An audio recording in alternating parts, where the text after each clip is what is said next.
Assalamualaikum warahmatullahi wabarakatuh. Kali ini penulis ingin bahas lagi oli hitam ya. Oli yang hitam ketika di drain. Kenapa ya sulit sekali menanamkan apa ya? eh, Keyakinan bahwa kalau oli hitam itu sudah rusak. Sulit ya, sulit. Jadi orang itu kadang heran ya. Ini saya ganti oli berkala, saya sering ganti-ganti oli, pakai olinya oli asli, olinya sesuai rekomendasi, tapi kok masih mesinnya berlumpur, masih mesinnya bergerak. Mulai dari warna mesinnya kuning sampai coklat, sampai hitam, sampai berlumpur parah.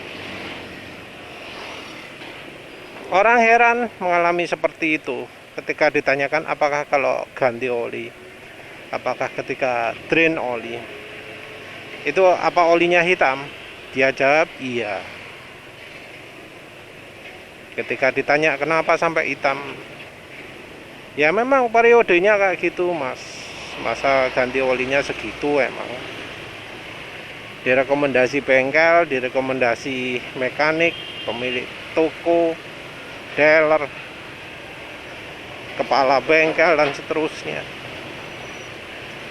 Kalau misalnya ditanya, kan sudah tahu bahwa oli hitam itu oli sudah rusak, mesti ngeyel ya, mesti bilang oh enggak mas, oli hitam itu masih bagus. Oli hitam itu tanda bahwa olinya bekerja dengan baik, tanda bahwa olinya bisa membersihkan kotoran. Ada dua hal ya, dua hal yang gak pas dalam pernyataan tersebut. Enaknya yang mana dulu ya? Yang pertama itu hubungannya antara oli dan oksidasi dan kemampuan pembersihan. Dan yang kedua itu sebenarnya oli yang bisa membersihkan korak, membersihkan kotoran itu yang bagaimana? Memang hitam itu bisa jadi sebuah tanda bahwa oli itu membersihkan kerak. Tapi nggak berarti oli jadi hitam itu adalah tanda oli membersihkan kerak. Kita pakai yang pembersihan dan pencegahan. Harus diketahui bahwa oli yang bisa membersihkan kerak itu cuma oli grup 1 atau oli yang ada esternya. Ya, kedua oli ini, kedua kategori ini, baik oli grup 1 atau oli ester, biasanya merupakan oli yang tidak direkomendasikan karena katanya kalau ester gini bahaya, gini untuk balapan gini gitu ya. Apalagi oli grup 1, wah itu oli murahan, itu oli zaman masa lalu, nggak cocok untuk mesin modern yang sudah rapat, sudah macam-macam gitu ya. Padahal dia sampai sekarang ya belum pernah ada video YouTube yang menunjukkan, yang demokan. Misalnya mobil Kijang Innova versi 2023 Reborn, itu mesinnya celahnya segini loh, lihat, tak ukur, nah kan segini. Terus ini Kijang Innova sebelum Reborn versi 2013, tak ukur, lu lihat kan, lebih gede kan. Nggak pernah ada video seperti itu, sama sekali nggak pernah ada. Karena celah yang mana juga orang itu sering nggak tahu ini yang dimaksud celah sempit itu bagian mananya sih gitu. Kasih contoh misalnya, oh celahnya piston dan silinder. Padahal ya kalau ngasih contoh itu jelas salah ya. Karena namanya piston dan silinder itu tergantung dari metal yang dipergunakan untuk silindernya atau pistonnya. Kalau pistonnya forging, nggak mungkin toleransinya dibuat 0,2 gitu ya milimeter kalau nggak salah. Seingat penulis kalau piston forging 0,6 mm. Piston forging sama silinder aluminium, silinder dihasil ya. Katanya nggak mungkin toleransinya bisa rapat banget. Ya itu faktanya sekarang ya, hari ini ya. NMAX New yang sekarang, R15 New yang sekarang, Aerox New dan seterusnya. Ya terlepas dari soal cepat mesin makin sempit itu ya, kalau dari industri oli, oli yang paling besar pelarutannya, yang bisa melarutkan ya, itu justru oli grup 1.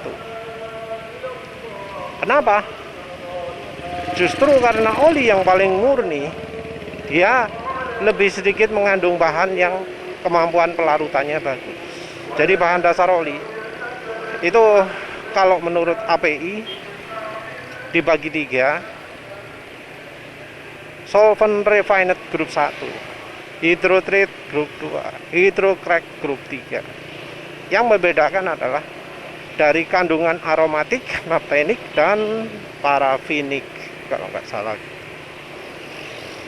Nah, oli grup 2 dan grup 3 itu makin banyak parafinnya, jadi levelnya makin tinggi.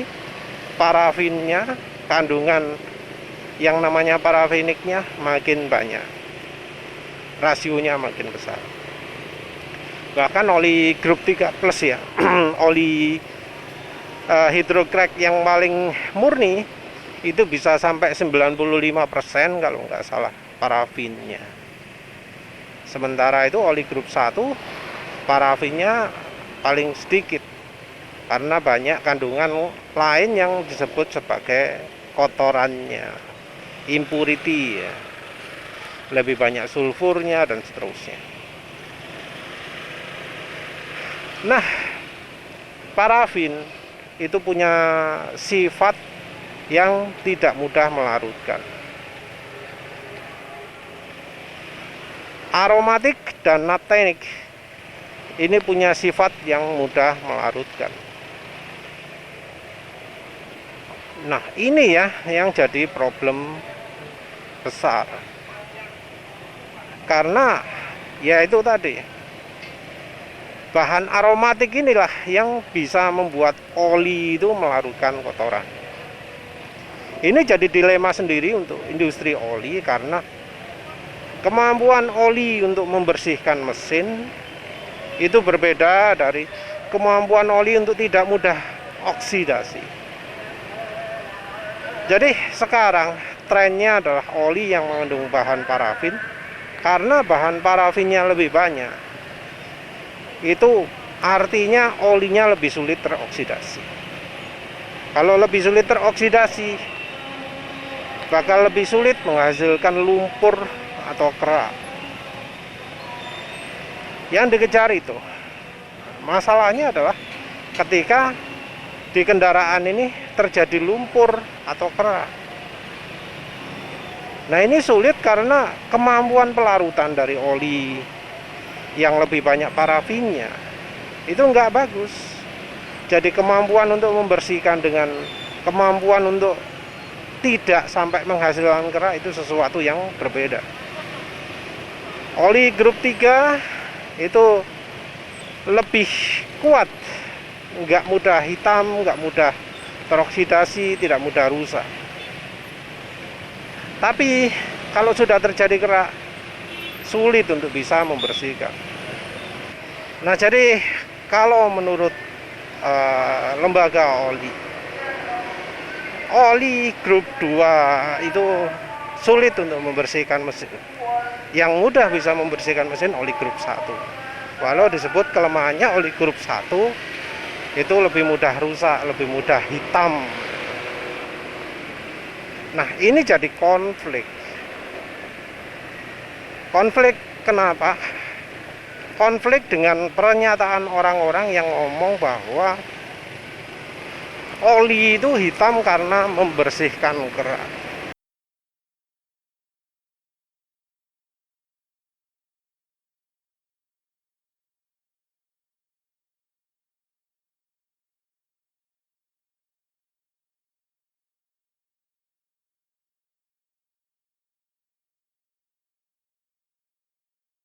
Semakin asam, yang namanya oli itu akan lebih cepat hitam. Kenapa? Dia akan melunturkan atau membersihkan saluran yang ada di dalam mesin.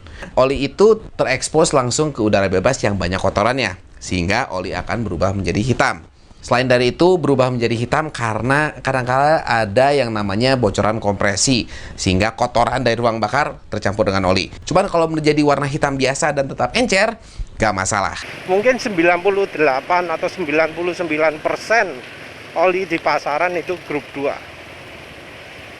1%-nya grup 3, 0,01% grup 1. Karena ya di pasaran penulis yang tahu oli grup 1 itu cuma Mesran SE40, Mesran Super, oh ya, sama Mediterran S. Cirinya pour point, titik tuangnya itu antara 0 sampai min 15 derajat Celcius. Itu oli grup 1. Nah, itu jarang sekali. Merek lain penulis sampai sekarang belum menemukan, ya juga karena olinya nggak nyebutkan bahan ya, nggak nyebutkan produk datasheet, karena informasi resminya. Wes nggak usah pakai persen. Mayoritas oli di pasaran itu adalah oli grup 2, oli hidrotreat. Baik itu hidrotreat hasil penghilangan murni ataupun oli hidrotreat hasil daur ulang oli bekas. Intinya kebanyakan oli adalah oli grup 2. Nah, sudah paham kontrasnya ya. Di satu sisi dari peneliti oli Noria advisor, orang yang biasa memberikan rekomendasi saran-saran ke industri soal pelumas, ngomong bahwa oli bahan hidrotreat, bahan hidrocrack, bahan PAO itu punya daya tahan terhadap oksidasi yang bagus, tapi kemampuan membersihkan lumpurnya, kemampuan membersihkan keraknya itu nggak bagus. Di sisi lain ada mekanik, ada pemilik bengkel, ada pemilik toko, ada kepala mekanik dealer resmi yang mengklaim kalau oli itu jadi hitam karena membersihkan kerak. Wes, faktanya seperti itu. Nah, percaya mana bahwa oli hitam itu karena membersihkan kerak atau bukan karena membersihkan kerak? Karena olinya sendiri bukan oli yang mampu membersihkan lumpur atau kerak. Yang kedua adalah soal kemampuan membersihkannya sendiri. Jadi yang ngomong oli itu membersihkan kerak, ngomong sumbernya kerak itu adalah dari pembakaran. Pembakaran menghasilkan jelaga, terus kemudian menyebabkan oli jadi hitam. Ya, biasanya nunjukkan ruang bakar, nunjukkan apa. Ini loh, kalau pembakaran itu emang bikin olinya hitam.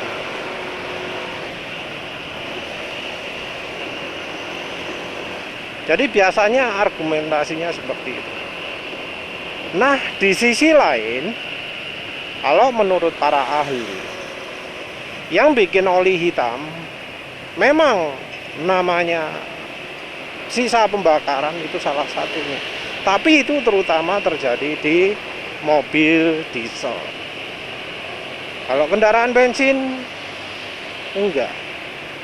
Yang penulis tangkap ya, yang menyebabkan oli hitam itu terutama adalah oksidasi.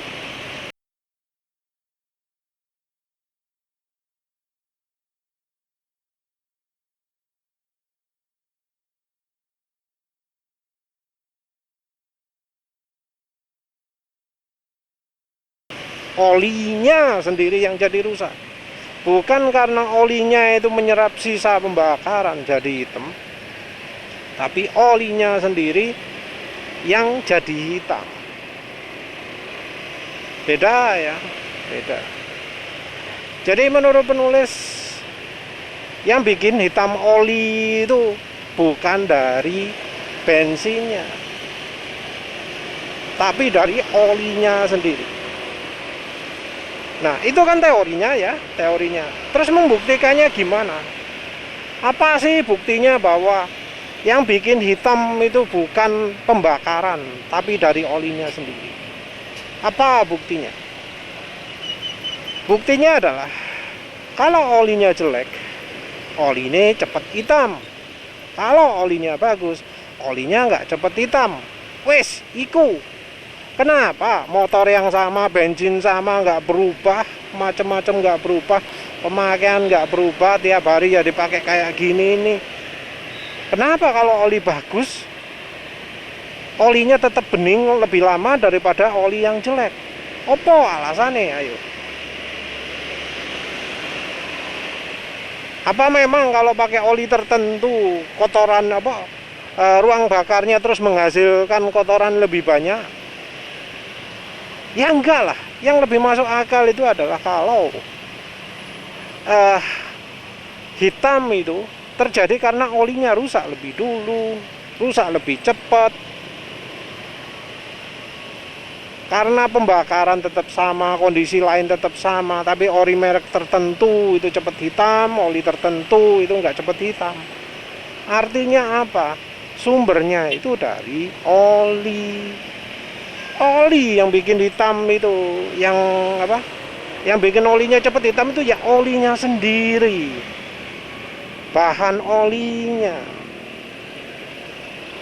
Bahkan ya untuk pembuktiannya lagi, ada uji yang menunjukkan kecepatan oksidasi sebuah oli. Jadi oli mana? Kualitas oli yang berhubungan dengan jadi hitam itu ada percobaannya. Penulis lupa ASTM berapa. Tapi kalau nggak salah namanya tuh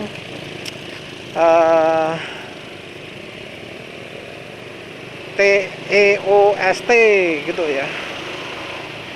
ASTM, uji ASTM ada standar internasionalnya untuk menguji kecepatan oksidasi sebuah oli. Kalau nggak salah dilakukan di suhu 371 derajat. Kalau nggak salah. Entah atau kalau suhu lain, tapi ya penulis nanti coba cari. Jadi sifat oksidasi itu dicek dengan cara apa? Kalau nggak salah dari warnanya, ya warnanya jadi hitam atau enggak. Nanti penulis coba carilah detailnya. Apa ada standar warna oli gitu ya. Entah lagi kalau pakai model lain. Tapi yang jelas sifat oksidasi dari oli itu diuji pakai cara metode khusus. Untuk mengetahui kemampuan oli menahan oksidasi itu ada hasil ujinya, ada cara ujinya khusus internasional. Dan salah satu ciri oli teroksidasi di website manapun, di pabrik oli, di industri oli, semuanya pasti ngomong kalau oli teroksidasi warnanya jadi hitam. Itu jadi fakta yang pertama, kasus yang pertama. Oli di Indonesia ini kebanyakan dibuat dari bahan oli hidrotreat, dari bahan oli grup 2. Dan karena bahan oli grup 2, maka kemampuan untuk membersihkan kerak, kemampuan untuk menyerap kotoran itu lemah. Jadi kalau oli hitam itu ya harusnya bukan karena menyerap kotoran. Terus yang kedua, oli kalau teroksidasi itu akan jadi hitam. Itu sudah banyak penjelasannya di mana-mana yang entah mengapa ya. Kalau di Indonesia kita jarang dengar soal itu. Kalau di Indonesia orang ngomongnya oli hitam itu karena sisa pembakaran, karena apinya pembakaran. Aneh loh orang Indonesia sampai percaya seperti itu, mengingat kalau kita olinya beda. Oli itu bisa ada yang bening lebih lama, ada yang hitam lebih cepat. Seperti itu. Padahal bedanya oli tok ya. Yang satu cepat hitam, yang satu nggak cepat hitam. Tapi tetap dianggap bahwa hitam itu sumbernya dari ruang bakar. Kan terhipnotis ya, nggak dipikirkan mateng-mateng. Jadi kalau kita sudah mengerti itu ya, tindakan selanjutnya apa? Ya kita kalau pakai oli jangan sampai warnanya hitam, karena ya penulis sudah tunjukkan sendiri. Waktu drain oli meseran B40 barusan, waktu drain oli meseran SE40 barusan, kan olinya itu nggak sampai hitam toh. Yang meseran B40 ya karena dicampuri aditif jadi warnanya agak keruh ya. Tapi yang untuk meseran SE40 walau sudah dicampuri shadow juga, kan masih kelihatan beningnya itu di lelehan oli yang terakhirnya itu kan masih bening gitu. Itu pemakaian 700 km oli, pemakaian 700 km saya bening ya. Padahal dulu penulis waktu pakai oli Yamalub, walau lihat jarak jauh ya, tak foto sama jarak jauh kelihatan hitam. Berikutnya penulis drain oli Yamalub setelah diganti sama bengkel itu di 700 km. Drain di 1100 km, artinya olinya pakai 400 km. Ya hitam. Tapi kenapa motor sekarang umur piro? Umur piro motornya? 37.500 lah anggap aja. Motor umur 37.500 oli di drain 700 km sih bening. Budaknya karena fuel dilution dan pemakaian shadow XJR. Kenapa bisa sampai seperti itu? Nah ini kan ya harusnya mikir lah orang-orang itu. Harusnya mikir. Ini oli hitam, ini tandanya oksidasi. Lumpur, kerak itu adalah hasil oksidasi karena oli sudah rusak.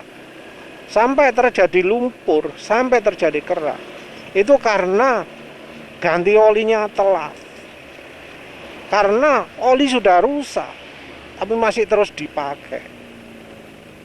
Jadi ya harusnya supaya aman, supaya mesin nggak berlumpur, supaya mesin nggak bergerak, ganti oli jangan nunggu oli sampai jadi hitam.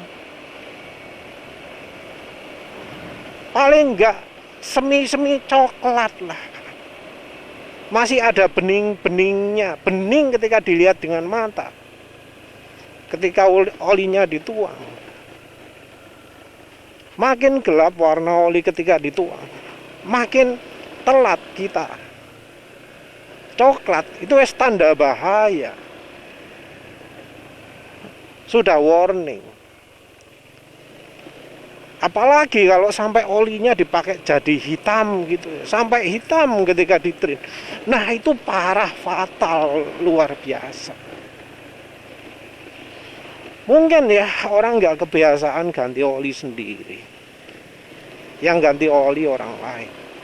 Tapi biasakanlah melihat kondisi olinya. Kalau yang di mobil kan bisa pakai dipstick. Sebelum ke bengkel ganti oli, lihat warnanya. Kayak ya opo. Kalau mendekati hitam itu wes benar-benar kritis itu. Sampai gelap itu kritis itu. Yang di motor ya bisa pakai dipstick. Tapi biasanya juga bisa dilihat kondisi motornya gimana. Nyalakan lampu LED-nya ketika merekam video motor lagi di drain. Lihat warna olinya gimana. Bandingkan dengan ketika penulis drain Mesran SA40 ini. Saya ono bening-bening kayak gitu apa enggak? Ini motor di motor yang penyakit fuel dilution parah. Biasanya oli itu bakal jauh lebih cepat rusak di motor yang kayak begini ini. Kalau mau aman ya harus kayak gitu caranya. Mau terserah pakai oli manapun lah. Mau pakai oli asli, mau pakai oli palsu. Ganti oli ya sebelumnya hitam. Ya wes lah itu aja ya. Terima kasih sudah menonton. Assalamualaikum warahmatullahi wabarakatuh.